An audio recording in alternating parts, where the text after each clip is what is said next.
What's your verdict? Give us the answer.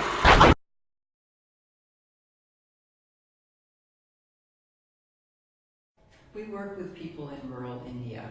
They're living in villages that don't have water and sanitation. They don't have toilets for girls in schools.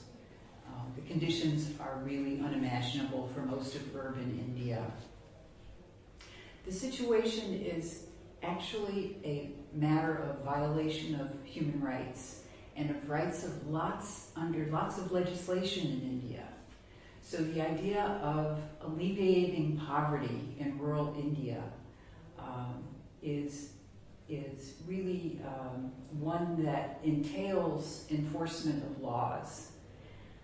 As we talk about poverty alleviation in India, often we think of charity, but it's really not that. It's really a matter of whether we enforce India's laws, its flagship government programs that are designed to provide basic necessities and help people move out of poverty into a life that has the opportunity for them to reach their potential.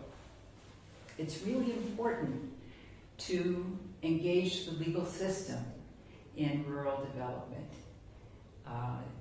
There is a good, sound structure for helping people out of poverty. There's the National Legal Services Authorities, which have district legal services authorities and local level offices. There's supposed to be legal aid clinics in clusters of villages. There are over 1,000 law schools in India, all of whom are required to have legal aid clinics that are supposed to be helping the community. The issue in India is that these are not smoothly functioning to deliver the services that they're intended to provide. And so we, as members of the larger legal community, must step up and take responsibility for making the system work much better. I am very interested in helping my colleagues who are law professors and who are working in legal aid clinics, my colleagues who are in the NGO sector, to share and network resources so that we can accelerate the response to rural communities in need.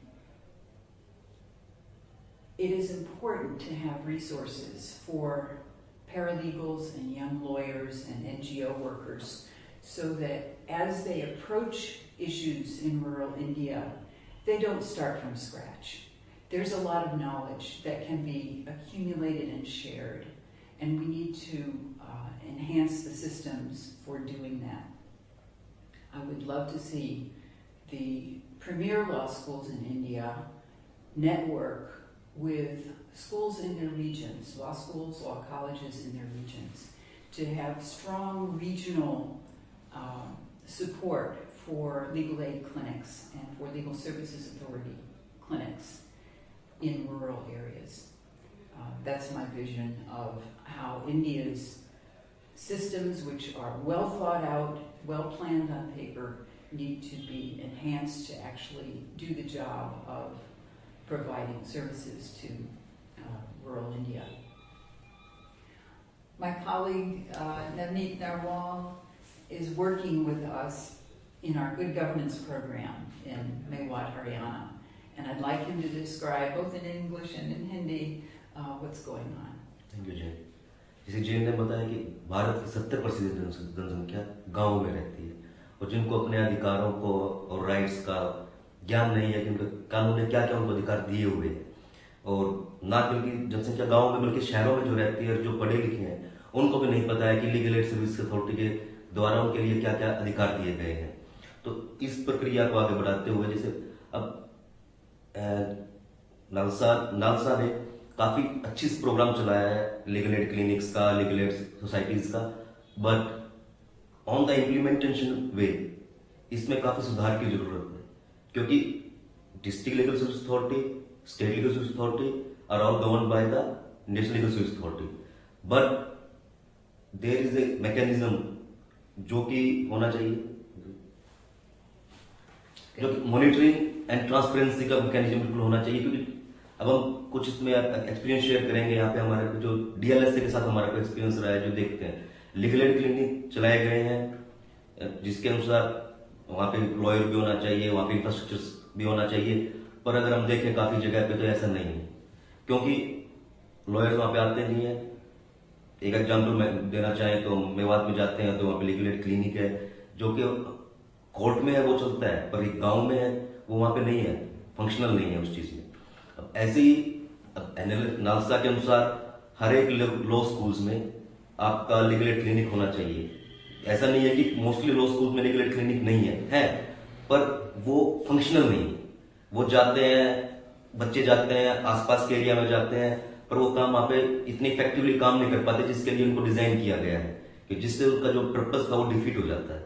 अब ऐसे ही अब जैसे legal aid clinics होते हैं, उनका एक purpose होता है लीगल एड कैंप लगाने का, क्योंकि लीगल एड कैंप लगाते हैं। पर इसमें हमने देखा है कि कई बार इसमें जो लीगल एड कैंप है वो ना तो कम्युनिटी के लिए लगाए जाते हैं, ना उनसे पूछ के लगाए जाते हैं, जिसमें जो मेन प्रॉब्लम आती है कि लीगल एड कैंप के अनुसार कम्युनिटी की प्रॉब्लम निकल के सामने नहीं आती है, और जो प्रॉब्लम आनी चाहिए वो रह जाती है वहां पे। Because the legal aid camp should be organise according to a time, place, as discuss with the community before it, क्योंकि तभी उसमें कम्युनिटी उसमें अच्छी तरह पार्टिसिपेट कर सकती है और उसमें अपनी भागीदारी को बढ़ा सकती है। अब हम इस पे अब लीगल एड अगर हम बात करें तो उसका स्फीयर भी बढ़ना चाहिए। जैसे कि मोस्टली जनसंख्या हमारी पॉपुलेशन गांव में रहती है, तो उनके लिए गांव के स्तर पर PDS, mid day meal, ICDS, food security act, like in the PRI Act, MG Narega, these things are very essential at their level because they have to deal with it on the daily basis.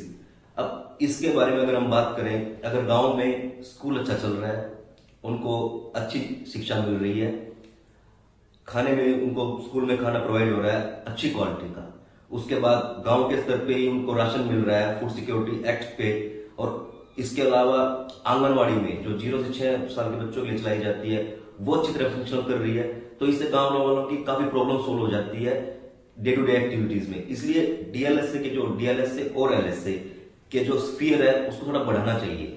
ये बहुत अच्छी बात है कि mostly they are covering it, marginalised sections, women, children, the people belonging to the एससीज and the STs and also disabled persons.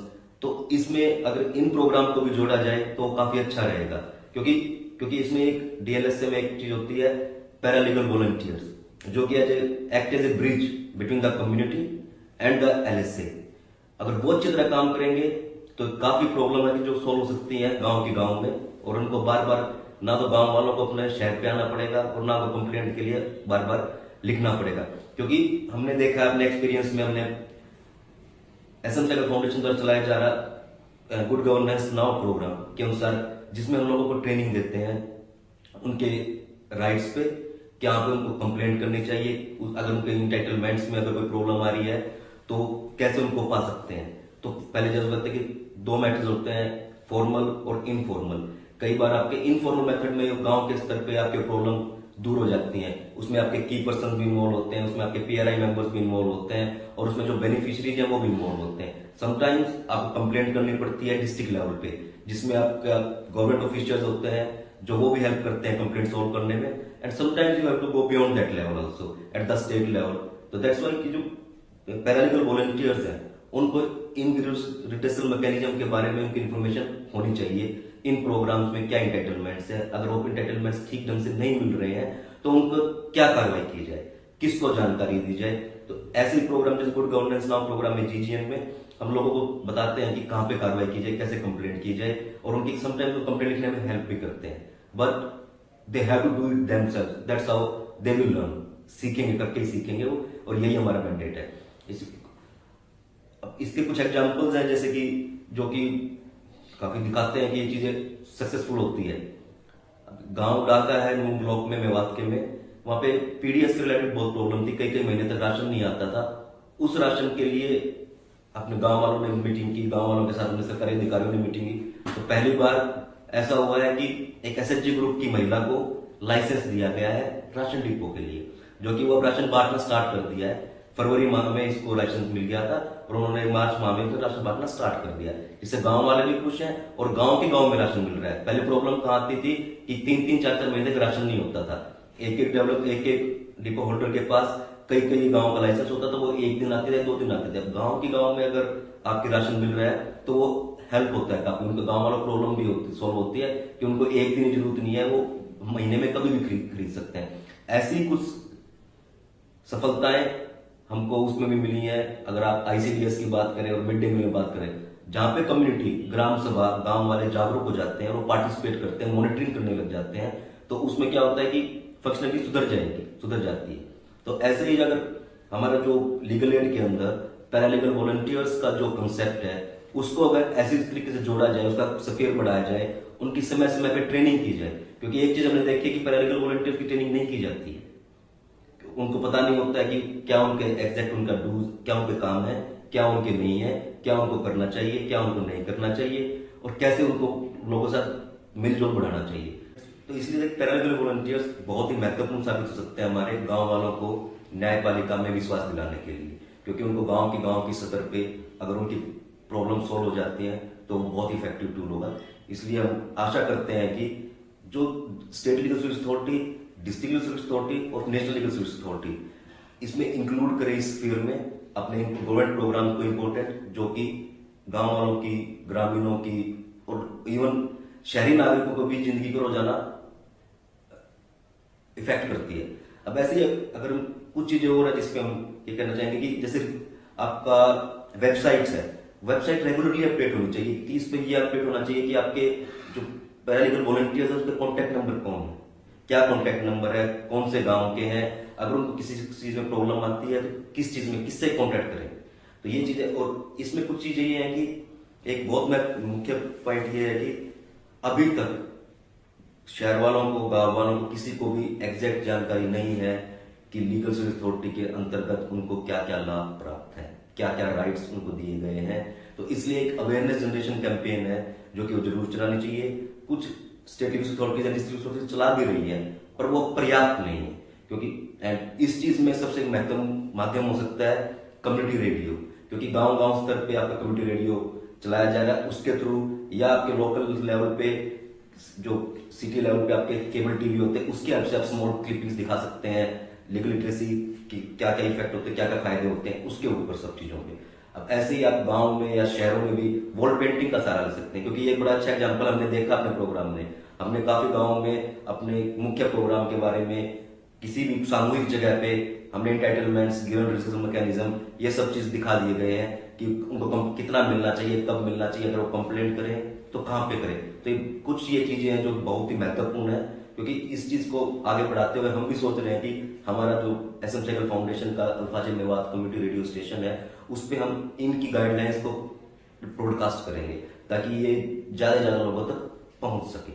अब इसमें एक मुख्य बात है कि एक दो चीज हो रहा है जो मेन है कि एक अगर आप DLSA के अंदर मार्जिनल सेक्शंस के लिए आप अगर लॉयर प्रोवाइड कर देते हैं तो उनके लिए कोई उन पर ट्रांसपेरेंसी नहीं है, अकाउंटेबिलिटी नहीं है, क्योंकि उनको ये नहीं पता है कि अगर वो लॉयर अच्छी तरह काम नहीं करता है तो वो कहां पे शिकायत करें, किससे शिकायत करें, क्योंकि इसका कोई ना कोई इवेल्युएशन होता है ना कोई फीडबैक लिया जाता है, क्योंकि ये इंपॉर्टेंट चीज है। और अब मैं जरा लॉ पॉइंट ऑफ व्यू से एज ए स्टूडेंट मैं बात करना चाहूंगा, क्योंकि हम स्टूडेंट थे, मैं DU का LC1 का स्टूडेंट रहा हूँ, लॉ फैकल्टी का। तो इसमें हमने ये देखा कि स्टूडेंट्स को बड़ी प्रॉब्लम आती है लीगल एड सोसाइटी में काम करने, बिकॉज उनको कोई क्रेडिट नहीं मिलता है, they have lot of pressures, under semesters का उनको बार बार हो जाता है। तो इसमें बार काउंसिल ऑफ इंडिया कुछ करिकुलम में इंक्लूड करना चाहिए लीगल एड के ऊपर as a subject, that will be very good for the upcoming students. In order for law students to fully learn how to represent people in India, they have to learn how to represent people in Bharat as well as urban India. To do that, they have to have experience with rural communities, understand the problems of rural communities, and help solve problems in rural communities. Typically, that will not involve going to court. So to the extent that our law schools have been very court-oriented, they're not preparing lawyers for part of the work that they really need to do. If there is true emphasis on alleviating poverty in India, I'm confident that the pace of poverty alleviation could really be accelerated. To do that, we need everybody's help. We need the legal services authorities, we need their paralegals to be properly trained, we need the law schools to be committed to that effort, law student groups to be committed to that effort, websites like myLaw.net to be committed to that effort, so we're very grateful for this interview. But it's really important that people pull together, pool their resources, their intellectual and professional resources to address the problem of poverty in rural and urban India. Again, I was raised in US and I was a legal aid attorney before being a law professor. And what I saw as a new legal aid attorney was that new attorneys don't know where to turn. So it's really important for them to have research resources and mentors, senior lawyers who are familiar with the legal issues that they're addressing available to them. If India developed that sort of resource pool where there were research centers concentrating on the basic issues that poor people face, it could really help accelerate the pace of change in India. It's critical to social good, it's critical to ensuring the rights under the Constitution and laws of India. It's critical to business in terms of expanding its markets. So there's every reason in the world to help rural development accelerate and access to human rights flourish. Let your verdict give us the answer.